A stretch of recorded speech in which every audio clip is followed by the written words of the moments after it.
7년 전에 교회가 시작됐죠. 근데 하나님은 늘 새롭게 다시 시작하는 교회가 되길 원하시죠. 기념한다는 것은 기억한다는 것이고요. 또 제일 중요한 것은 초심을 가꾸는 거죠. 그 순수함. 네. 결혼 기념을 지킨다는 것은 그 첫사랑을 다시 회복하는 것이죠. 우리가 경험하는 것처럼 순수함이나 참신함을 유지하는 것은 쉽지 않습니다. 새로움을 유지하는 것, 그 쉽지 않거든요.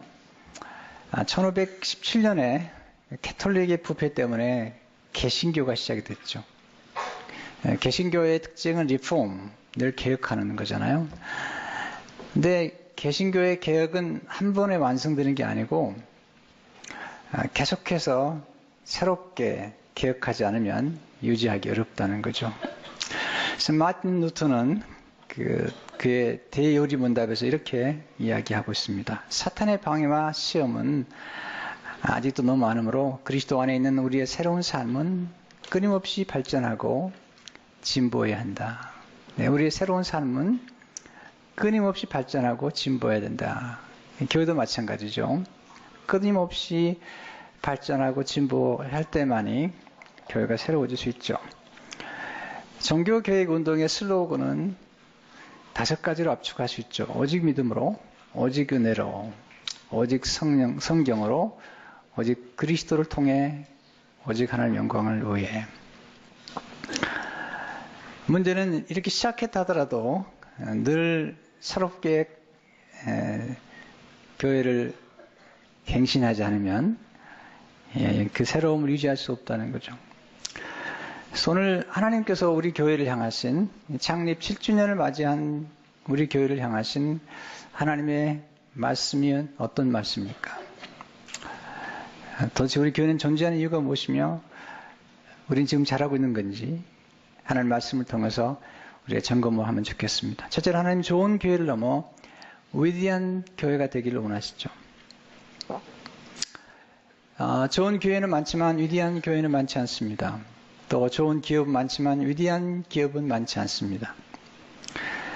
짐 콜린스라는 분이 기업을 연구하는 중에 좋은 기업을 넘어 위대한 기업이 될 수 있는 그런 기업들, 쉽게 가면 지속하고 영속할 수 있는 그런 기업들은 특징이 뭘까? 이런 연구를 하는 중에 그분이 책을 썼죠. 짐 콜린스가 우리에게 남겨준 그 메시지 핵심은 이런 거죠. 좋은 것은 위대한 것의 적이다. 위대한 것으로 나가려면 좋은 것을 내려놓고 좋은 것보다는 위대한 것으로 가야 된다. 물론 좋은 건 좋은 거지만 그러나 비교해 봤을 때는 영어의 비교급이라는 게 있잖아요. 그러면 good 좋죠? 거기서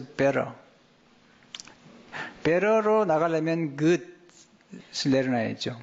거기다가 best로 가려면 good과 better를 또 내려놔야죠. 하나님은 늘 좋으신 하나님께서 동시에 위대하시죠. 그래서 좋은 것을 주신 하나님께서 더 좋은 것을 주시곤 하죠. 구약의 율법은 선한 것이죠. 근데 하나님께서 더 좋은 것, 더 좋은 언약, 이것이 복음이죠. 그리고 교회죠.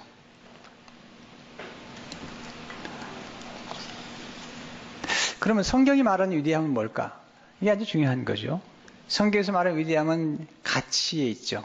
무엇이 소중한 것인가? 더 중요한 것은 성경이 말하는 위대함은 성품에 있는 거죠. 성품. 제자들이 서로 누가 더 큰지, 누가 더 위대한지, 누가 더 으뜸인지에 대해서 논쟁을 벌였습니다. 이런 논쟁은 역사에서 지속되는 논쟁이고 또 지금도 계속되는 논쟁이죠. 주님께서 제자들을 향해서 내가 정말로 크고 위대해지고 으뜸이 되기 원한다면 내가 길을 가르쳐 주겠다. 그러면서 마가복음 10장 43절 44절에서 말씀하시죠. 너희 중에는 그렇지 않을지 너희 중에 누구든지 크고자 하는 자는 영어에 보면 become great. 크고자 하는 자는 너희를 섬기는 자가 되고 You must be your servant. doulos. slave. 너희 중에 누구든지 으뜸이 되고자 하는 자는 모든 사람의 종이 되어야 하리라. 진정한 위대함은 섬기는 종이 되는 데 있다. 그리고 주님께서 종의 형체를 친히 취하셨죠. 그리고 주님은 그렇게 사셨어요. 마가복음 10장 45절에 보면 인자가 온 것은 섬김을 받으려 함이 아니라 도리 섬기려 하고 자기 목숨을 많은 사람의 대성물로 주려 함이니라. 위대함은 그런 면에서 진정한 위대함은 섬김에 있다는 거죠. 명성이나 권력이 있지 않다. 그런 면에서 그 위대함의 진정한 면류관, 그 셔먼 파인실버는 위대함의 면류관은 지위가 높은 사람에게만이 아니라 청소부의 머리에도 쉽게 씌워질 수 있는 것이다. 우리는 권력을 잡은 대통령들이 우리가 훌륭하지 않다는 것을 우리는 이미 알고 있잖아요. 그들이 위대하지 않다는 것도 알고 있잖아요. 물론 훌륭하고 위대한 대통령도 있었지만 그렇지 않다는 것도 우리는 이미 알고 있잖아요. 진정한 위대함은 권력이나 권세에 있는 게 아니라 섬김에 있다는 거죠. 그러면 진정한 위대함에 대해서 주님께서 우리에게 주셨던 메시지는 어떻게 우리가 이해할 수 있을까요? 둘째로 하나님 추구하시는 위대함은 사랑에 있다는 거죠. 사랑. 주님이 십자가를 지시기 전에 주셨던 위대한 계명이 있고요. 또 천국으로 승천하실 때에 주셨던 위대한 지상명령이 있죠. 이 두 가지가 교회에 이미 핵을 이루는 거죠. 이 두 가지를 놓치면 안 되죠. 거듭 이 두 가지로부터 우리는 점검을 받아야 되죠. 위대한 계명이 뭘까요? 요한복음 13장 3-4-3절을 보면 새 계명을 너에게 주노니 서로 사랑하라. 내가 너를 사랑한 것 같이 너희도 서로 사랑하라. 너희가 서로 사랑하면 이로써 모든 사람이 너희가 내 제자인 줄 알리라. 이게 위대한 계명이죠. 따라서 보세요. 위대한 계명. 또 하나는 위대한 지상명령인데요. 주님이 승천하시기 전에 주셨던 마태복음 28장 19절 20절의 말씀이죠. 우리에게 말씀을 너무 자주 대하다 보니까 이 말씀이 가지고 있는 그 소중한 주님이 남기신 유언의 말씀을 쉽게 간구할 수가 있죠. 한번 같이 읽어볼까요? 시작. 그러므로 너희는 가서 모든 민족을 제자로 삼아 아버지와 아들과 성령의 이름으로 세례를 베풀고 내가 너에게 분반 모든 것을 가르쳐 지키게 하라. 볼지어다 내가 세상 끝날까지 너희와 항상 함께 있으리라 하시니라. 먼저 우리 위대한 계명을 살펴볼 필요가 있죠. 위대한 계명은 요한복음 13장에 주셨는데 주님이 십자가에 돌아가시기 위해서 예루살렘으로 들어가셨을 때 주님이 이제는 이 세상을 떠나 아버지께로 돌아갈 때가 되는 걸 아시고 이 계명을 주셨는데 그 말씀이 담겨있는 요한복음 13장 1절은 이렇게 시작하죠. 6월절 전에 예수께서 자기가 세상을 떠나 아버지께로 돌아가실 때가 이른 줄 아시고 세상에 있는 자기 사람들을 사랑하시되 끝까지 사랑하시니라. 공동번역은 이렇게 번역하고 있습니다. 부활절을 하루 앞두고 예수께서는 이제 이 세상을 떠나 아버지께로 가실 때가 된 것을 아시고 이 세상에서 사랑하셨던 제자들을 더욱 극진히 사랑해 주셨다. 끝까지 극진히 어떤 전력으로 사랑하셨다는 거죠. 이 떠남은 우리 삶에 반드시 나타나는 모습이죠. 예수님은 딱 33년을 사셨어요. 그리고 3년 동안 공생애를 시작하실 때 이미 떠날 것을 아시고 그리고 늘 떠날 것을 생각하면서 제자들을 키우셨어요. 여러분 중요한 거죠. 우리가 떠난다는 것을 알아야죠. 그리고 떠나야만 되는 거죠. 주님께서 떠날 걸 아셨기 때문에 제자들을 사랑하셨고, 그리고 주님이 무엇을 위해 오셨는가에 대한 걸 집중할 수 있었다는 거죠. 그리고 제자들에게 발을 씻겨주신 거죠. 그리고 말씀하셨죠. 요한복음 13장 14절 15절에서 내가 주와 또는 선생이 되어 너희 발을 씻었으니 너도 서로 발을 씻어주는 것이 옳으니라. 내가 너에게 행한 것 같이 너도 행하게 하려 본을 보이노라. 그리고 주신 말씀이 위대한 계명이죠. 내 새 계명을 너에게 주노니 서로 사랑하라. 내가 너희를 사랑한 것 같이 너희도 서로 사랑하라. 내가 서로 사랑하면 이로써 모든 사람이 너희가 내 제자인 줄 알리라. 새 계명은 정말 좋은 계명이죠. 이 계명은 사랑의 계명이죠. 우리를 살리는 계명이죠. 우리를 풍성케 하는 계명이죠. 이 계명은 좋은 거예요. 그리스도께서 우리에게 주신 것이죠.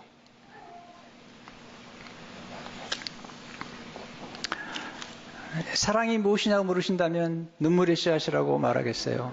이런 분이 계신데 그건 아주 성경적인 차원의 사랑의 정의가 아니잖아요. 우리 너무나 사랑을 생각할 때도 너무나 이기적이고 너무나 편협하고 너무나 균형 잡히지 않은 사랑에 대한 정의를 가지고 있잖아요. 우리가 사랑을 배워야 돼요. 배우는 것만큼 사랑하는 거죠. 그리스도의 사랑을 배워야만이 성숙한 사랑을 할 수 있는 거잖아요. 사랑은 자기가 배운 것만큼 하는 거죠. 깨닫는 것만큼 하는 거잖아요. 어떤 사람은 집착을 사랑으로 알아요. 네, 당신 없으면 못 살아. 그건 집착이에요. 없어도 살아요? 네. 목사님 안 계시면 그런 얘기 하지 마세요. 네. 여러분이 필요한 건 목사가 아니에요. 하나님이시죠.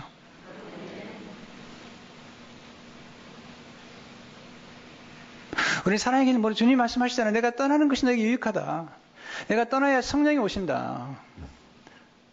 내가 떠남으로 너희가 하나님의 사명을 감당할 수 있다. 라고 말씀하시잖아요. 그러면서 역사가 새롭게 변화되는 거잖아요. 부모가 떠날 때 자녀들이 새로운 인생이 올라오고 그리고 손주들이 성장하고 그렇게 하나님의 역사는 계속되는 거죠. 하나님의 사람은 떠나도 하나님의 역사는 계속돼야 되죠. 그리고 예수님의 사랑은 뭘까요? 첫째로 예수님의 사랑은 섬기는 사랑이죠. 섬기셨잖아요. 교회의 위대함은 섬김이 있죠. 두 번째 예수님의 사랑은 용서에 있죠. 용서. 제자들의 발을 씻겨주시잖아요. 이게 사랑이죠. 용서죠. 용서란 다른 사람의 더러운 것을 대신 써주는 거죠. 이게 용서죠. 우리가 누군가를 사랑한다는 것은 그 사람의 더러운 것을 대신 내가 씻어주는 거잖아요. 우리는 사랑을 너무 고상하게 생각하죠. 냄새나는 건 손도 안 대겠다는 거죠. 코 고는 게 지겹다는 거죠. 냄새나는 양말 빠는 게 싫다는 거죠. 여러분, 진정한 주님의 사랑은 더러운 것을 씻어주는 거죠. 용서잖아요. 용서. 제 동기동창 가운데 김희천 목사님, 제가 여러 번 얘기했을 거예요. 목사님, 그 목사님의 아버님이 목사님이셨어요. 신학대 1학년 때요. 옥상에 올라가지고 같이 대화를 나누다가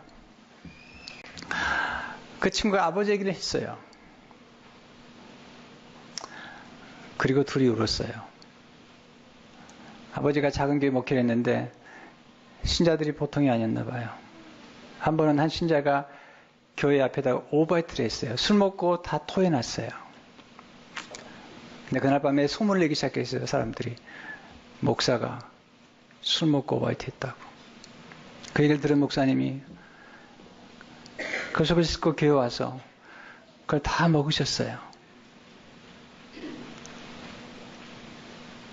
다 먹으셨어요. 그리고 우리는 울었어요. 목회란 게 남이 토해놓은 것까지 먹어야 되는 것이구나. 우리 주님, 우리가 토해놓은 죄와 우리가 더러워진 발을 씻겨주셨어요. 용서받아야 될 사람이 무릎을 꿇어야 되는데 용서해주는 분이 무릎을 꿇으면서 자기를 팔 유다, 자기를 배신할 베드로와 다른 제자들의 발을 씻겨주시면서 용서한다고. 여러분, 용서는 왜 발을 씻겨주는 거죠? 발은 날마다 씻는 것처럼 용서는 반복돼야 된다는 거죠. 그래서 마틴 루터 킹 주니어 목사님은 얘기했죠. 용서는 가끔 가다 하는 행동이 아니다. 용서는 영속적인 태도이다.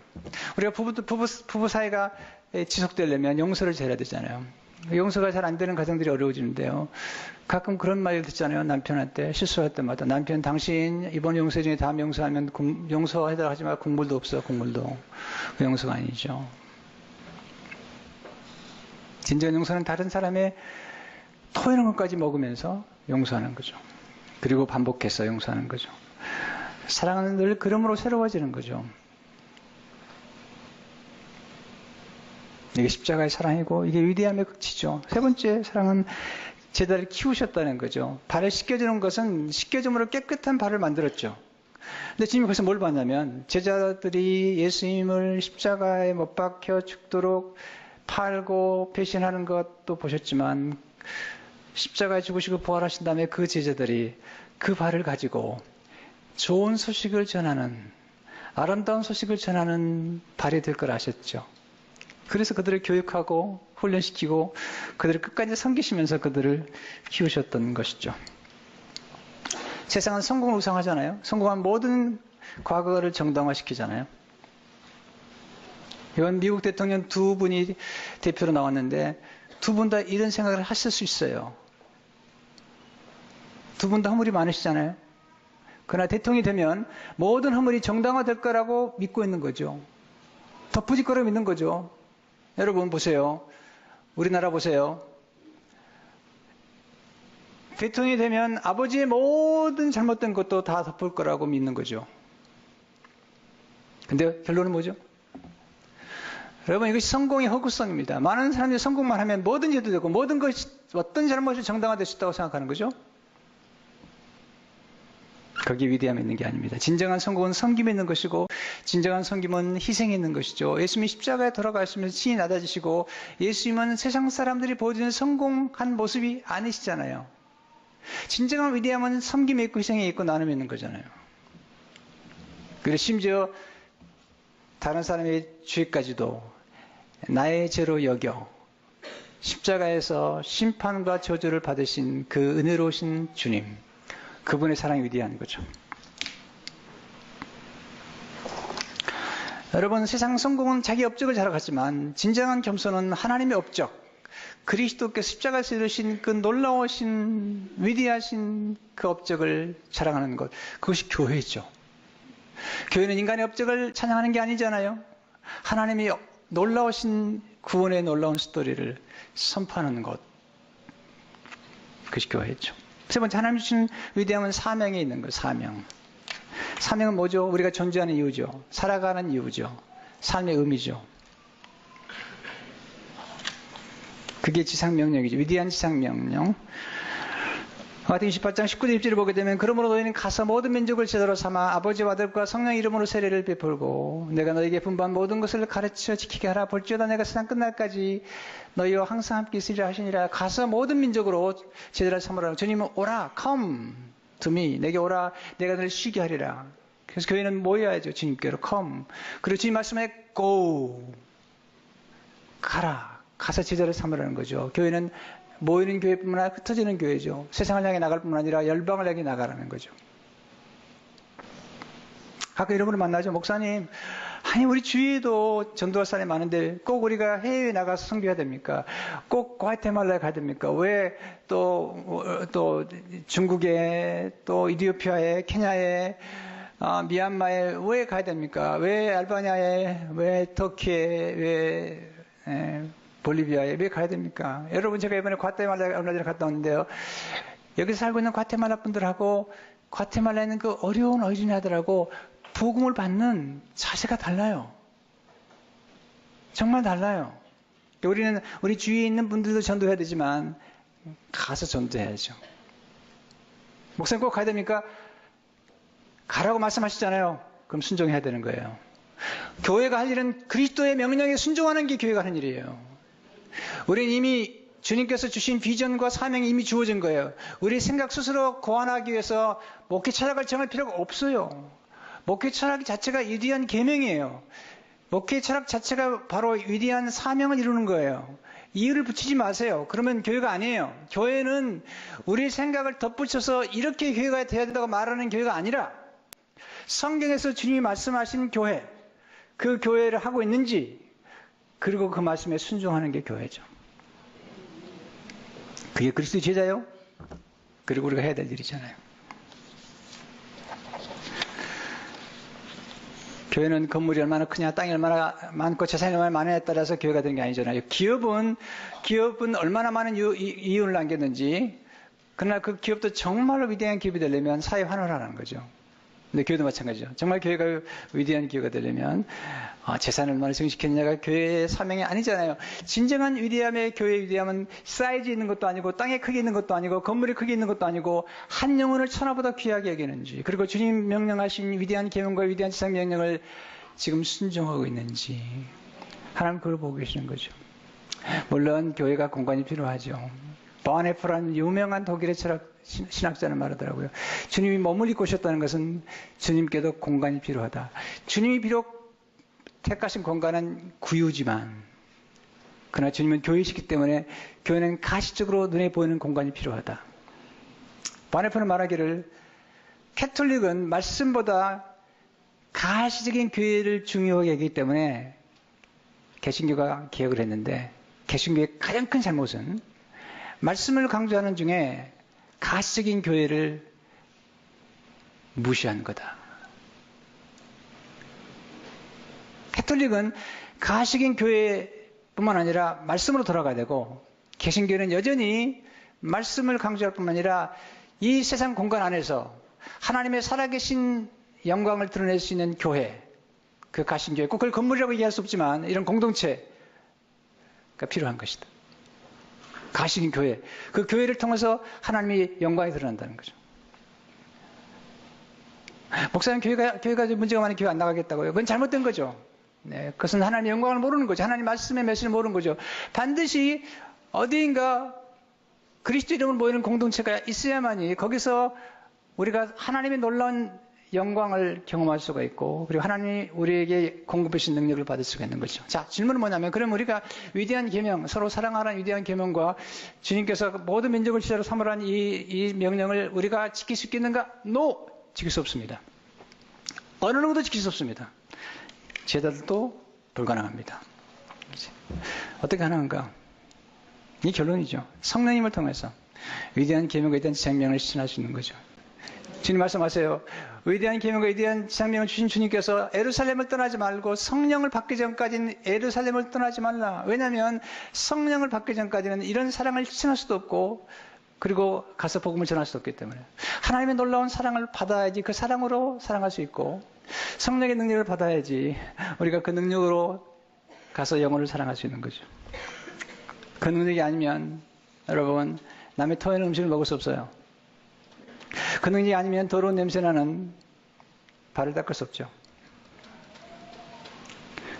그래서 성경의 두 말씀이 중요한 거죠. 로마서 5장 5절을 보면 소망이 우리를 부끄럽게 하지 아니하면 우리에게 주신 성령으로 말미암아 하나님의 사랑이 우리 마음에 부음받으면, 성령이 오셔야지 우리 안에 하나님의 사랑이 부음받고 하나님의 사랑이 부음받아야지 그 사랑으로 사랑할 수 있는 거예요. 이게 예배죠. 이것이 기도고 찬송이죠. 우리가 교회 와서 하나님 앞에 기도하고 예배 드리면서 하나님이 공급해 주신 사랑을 받아 그 사랑으로 사랑하는 거죠. 여러분, 사랑이 쉬워요? 여러분, 한 평 땅 안에 들어가 있는 사람 사랑하기 제일 어렵잖아요. 부부가 사랑이 쉬워요? 대답 안 하시는데, 여러분, 성령의 도우심이 아니면 내 한 평 땅 안에 있는 사람도 사랑하기 어려운 거죠. 아니, 우리 자신도 사랑하기 어려운 거죠. 성령의 능력이 필요하죠. 사도행전 8절의 말씀, 성령님 오직 성령님에게 말씀내게 권능을 받고 예루살렘 온유대와 사마리아 땅까지 이르러 내 증인들이 하신다. 이 권능은 두나미스예요. 헬라어 두나미스인데 다이나마이트가 이 말씀 나왔는데요. 이 다이나마이트와 다르게 이 두나미스는 사람을 살리는 능력, 새 생명을 잉태하고 주선하는 능력, 사람을 세우는 능력, 용서하는 능력이죠. 교회는 예수님이 십자가에 죽으시고 부활하시고 승천하시면서 부어준 성령께서 역사하는 교회죠. 지금 이곳에 성령이 계세요. 하나님의 임재가 있는 거죠. 그 임재의 영광을 우리가 교회에 와서 경험하는 거죠. 그리고 교회 올 때마다 이 성령의 능력을 받아야 됩니다. 기도할 때마다 받아 사모해야 됩니다. 왜냐하면 우리가 차에도 며칠마다 가스를 넣는 것처럼, 우리가 날마다 물을 마시고 음식을 먹어야만 움직이는 것처럼, 우리가 하나님의 사랑을 지속적으로 공급받지 못하면 우리는 사랑을 하기 어렵고 우리에게 맡기신 사명을 완수할 수 없는 거죠. 여러분, 사명은 살아야 될 이유죠. 존재하는 이유예요. 예, 삶의 이유란 말이죠. 그건 사랑이고 그리고 영혼을 구원하는 것이죠. 지난 7년 동안 수고 많이 하셨어요. 그러니 모든 영광은 하나님께 올려드려야 됩니다. 왜냐하면 하나님이 하신 거기 때문에. 네, 기도하겠습니다.